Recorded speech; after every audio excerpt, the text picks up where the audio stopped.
চানমাৰীত 7 দিনীয়াকৈ শিশু লোকনাট্য কৰ্মশালাৰ শুভাৰম্ভ। ডিমাপুৰস্থিত উত্তৰ পূব মাণ্ডলিক সাংস্কৃতিক কেন্দ্ৰৰ উদ্যোগত অসম চৰকাৰৰ সাংস্কৃতিক সঞ্চালকালয়ৰ সহযোগত ঐক্যতান দা কুৰাছৰ তত্বাৱধানত কালি সন্ধিয়া 6 বজাত চানমাৰীস্থিত গুৱাহাটী আৰ্টিষ্ট গিল্ডত 7 দিনীয়াকৈ আয়োজিত শিশু লোকনাট্য কৰ্মশালাৰ শুভাৰম্ভ কৰা হয়। প্ৰাক কথনতে বন্তি প্ৰজ্বলন কৰে বিশিষ্ট শিল্পী বীণাপানী বৰঠাকুৰে। ইয়াৰ পিছতে শিশু লোকনাট্য কৰ্মশালাৰ উদ্বোধনী ভাষণ প্ৰদান কৰে ৰাজ্য চৰকাৰৰ সাংস্কৃতিক সঞ্চালকালয়ৰ প্ৰশাসন বিষয়া আভামণি শইকীয়াই। সভাত ভাষণ দি সত্ৰীয়া সংস্কৃতিৰ বিশিষ্ট সাধক হলিৰাম বৰা বৰবায়নে কয়, ঈশ্বৰ স্বৰূপ বালকসকলক সুন্দৰ ধৰণেৰে সংস্কৃতিবান কৰি গঢ়ি তুলিবলৈ প্ৰতিজন পিতৃ মাতৃৰ পৰিয়াল সমাজৰ লোকসকলে শৈশৱ কালৰ পৰাই চিন্তা কৰিব লাগে।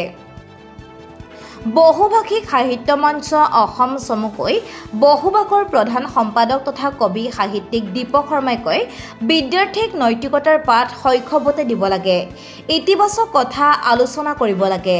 লোকনাট্য, লোকসংগীত, মহান শিল্পীৰ গীতসমূহ আদিবোৰ শুদ্ধ ধৰণেৰে শৈশৱতে শিকাব লাগে।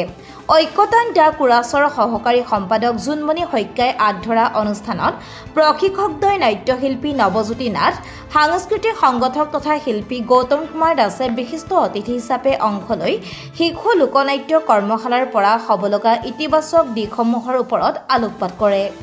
আজিৰে পৰা ভৰলুমুখৰ সোণাৰাম উচ্চতৰ মাধ্যমিক বিদ্যালয়ৰ সমীপৰ সপ্তক নৃত্য বিদ্যালয়ত পুৱা 11 বজাৰ পৰা আৰম্ভ হৈছে। দীপক শৰ্মাৰ ৰিপৰ্ট, JB নিউজ। কিছুমান নীতি নিয়ম থাকে, এইবাৰ 7 দিনীয়াকৈ অনুষ্ঠিত কৰিবৰ কাৰণে তেওঁলোকৰ পৰা অনুমোদন আহিছে।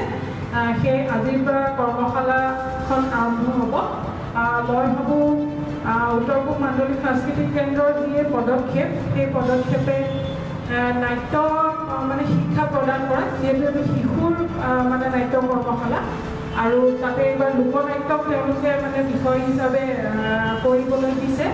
গতিকে শিশুসকলক নাটকৰ বিষয়ে যথেষ্টখিনি জ্ঞান দিয়াত সহায় হ'ব আৰু তেওঁলোকে এখন নাটক অহা 22 জুলাই তাৰিখে মঞ্চস্থ কৰিব। এই কৰ্মশালাটোৰ যিখন প্ৰডাকশ্যন হ'ব আৰু মই ভাবোঁ শিশুসকলে সুন্দৰভাৱে শিকি পেলাই নাটকখন পৰিৱেশন কৰিবলৈ পাৰিব আৰু তাৰ বাবে মই সকলোকে শুভেচ্ছা জনাইছোঁ।